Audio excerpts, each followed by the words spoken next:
Hello guys, welcome to Tech Team channel. Hope you guys are having a nice day. In this video I'm gonna show you how can you mark all email as read on iPhone. So guys, to do this, at first just go to your Gmail app. So guys, to make all these emails as read, then just long press on an email like this. And after that, in the top left side here you can see select all. Just click on select all. Now here you can see all the emails has been selected. If you just go and check it like this, in your case it may be more than 50 or less than 50.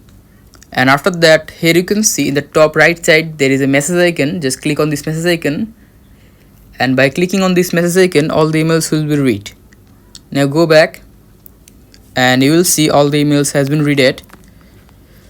So guys, that's how you can do it. Hope you find this video helpful. If you have found this video helpful, then give a thumbs up and don't forget to subscribe to Tech Team channel. Thank you very much for watching this video.